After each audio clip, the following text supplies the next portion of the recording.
Alright, YouTube, what we got here is a 2019 Dodge Ram Crew Cab 1500 4-wheel drive. What we're showing today is looked on, seen if there was any videos of airlift systems on these new trucks, and there's not that I saw. There's the kit right there, 57,375. The directions are pretty good that they send you as far as step-by-step instructions. They don't give you all of it, but it's real close. But a couple of things I want to show you is in the bottom of here they put these countersink screws so you can get these bolts in and out fairly easy. To go in the brackets. But this is a fairly complex little old truck. As to the kit, it comes with this type of air hose. This customer has decided not to use this because he don't have a way to always get to air to hook this to the back bumper or somewhere underneath to be able to lift his truck up and down as he's hauling. He's hauling a camper with this thing, and its Dodge springs are not real strong. Especially the coil springs these days, they're not real good. But anyway, he's going with this onboard air system.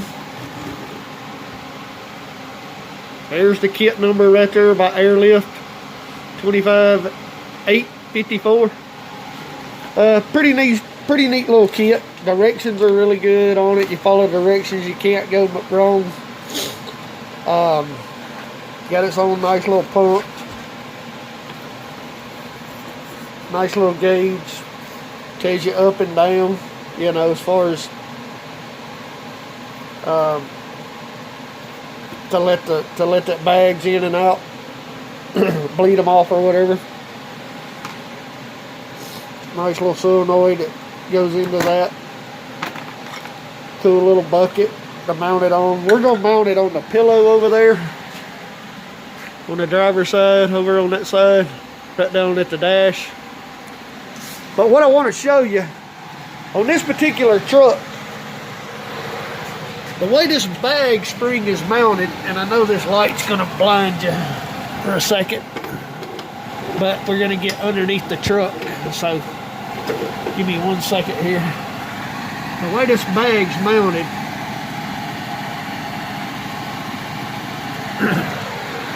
you gotta take a saw like that, reciprocating saw, saws off, and there's a particular blade that I like using. I don't know if you can see that blade real good, but this thing works really good on wood, metal. You get them at Home Depot, they're fairly thick. They don't bend like these do. That one blade outlasted a whole pack of these. This is what you're cutting off. This is actually your rubber bumper. I'm going to give these back to the customer in case he ever takes those bags off and welds this back on. But this is what you're cutting off right here. I cut the side off at an angle. It's a little bit aggravating to cut it off because you're having to deal with cutting around that spring right there, and I'm going to show you on the other side. I hadn't got it cut off yet. But the reason you're having to cut that off is because right where this goes, and this one's turned around wrong, I got to turn this around. Right, but anyway, right where this goes, the mountain bolts here, it's where that little bumper sits. You have to watch this thing because one of them on the driver's side is offset. The one on the passenger side sits straight up and down. And they show that in the directions of what it should look like right here. So if it don't look like the picture, if it's not offset, I don't know if you can see this one on this side, which is the passenger side, is sitting straight up and down. This one is offset. So let's go underneath. I'll show you what I had to do.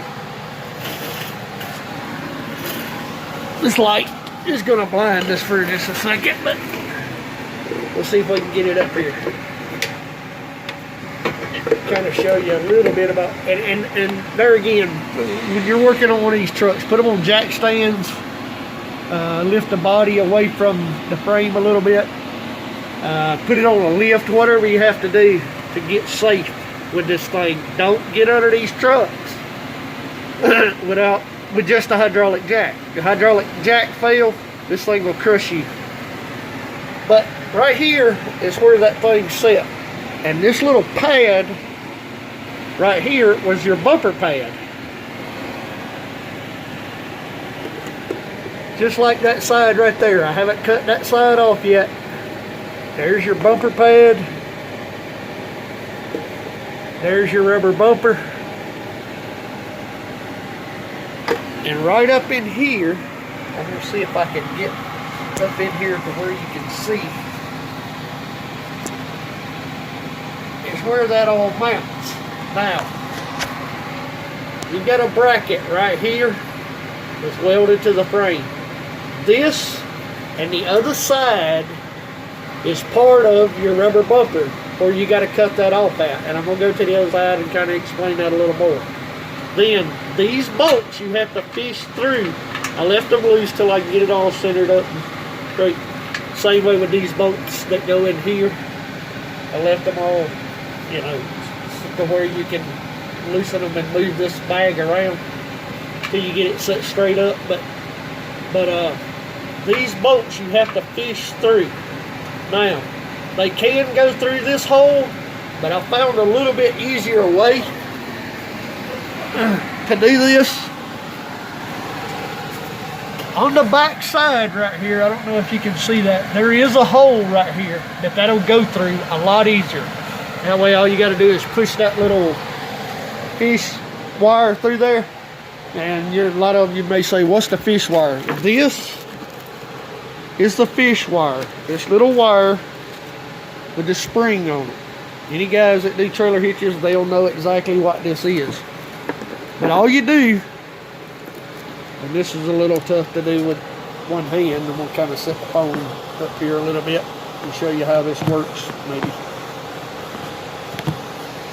All you do is take this wire, take that bolt, and you're going to stick it on there, and it's going to screw right down in there, just like this. Okay? What I found on the other side over there that I've already got mounted is when you try to push this through there, with that bolt in it, it don't want to fit real good. Here's another part that I want to explain to you. Take and wallow this hole out just a little bit and test fit it. What I mean by test fitting, everybody knows, put it all together to where it looks just like this.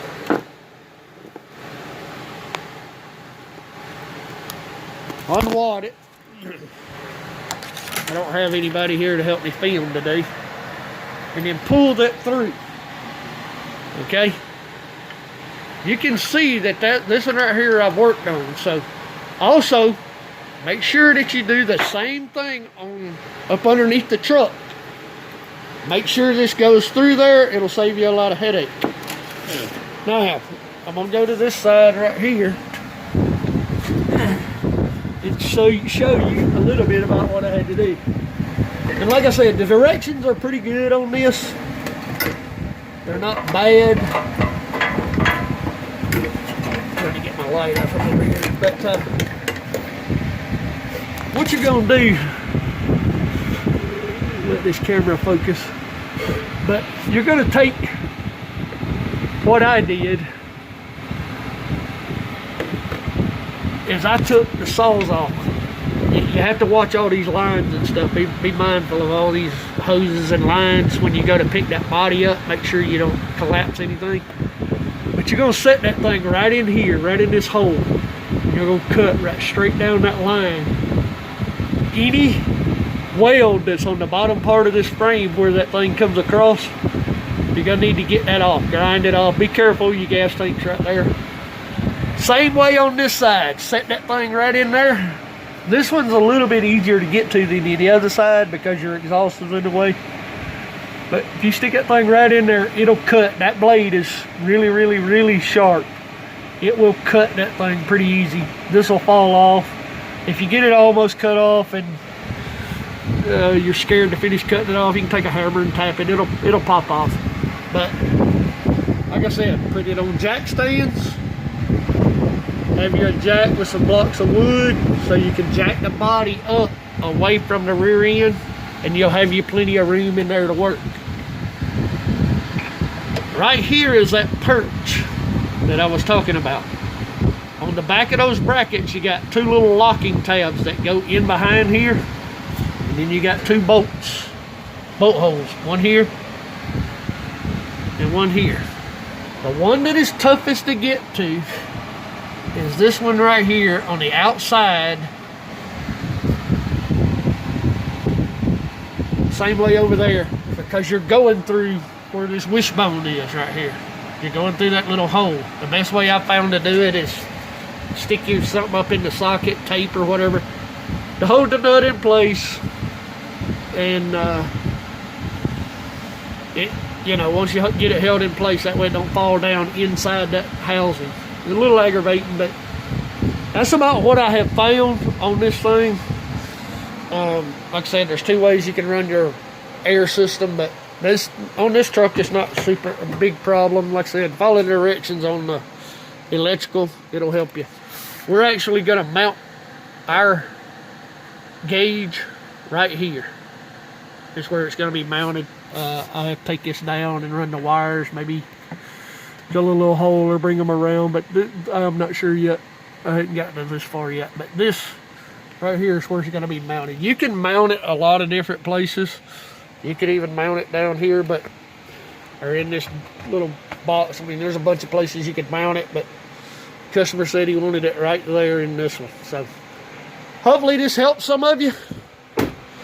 A lot of people don't read that does this stuff. They depend on these videos to help them. So I try to make these videos from time to time. But if you have any questions, you can give me a call, 678-725-9953. Make comments, like the video, subscribe. Anything that I've left out, let me know. There is a bunch more to the directions. Just kind of go through them, and if you don't understand something, give me a holler. We'll work through it.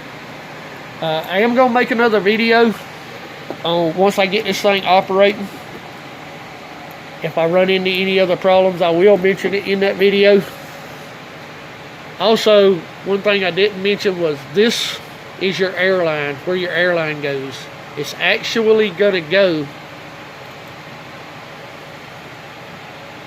that direction, because this has got to be turned around. I get on there too quick, but this right here is where that's going to go. So, like I said, the little locking tabs I was telling you about, there they are right there. That's what locks into that back piece of metal, and then there's your bolt holes right there. So, like I said, just give me a holler if anything, I can help you with anything, or on the videos or whatever. Putting airbags on, or you need a set of airbags and you don't feel comfortable putting them on, give me a holler.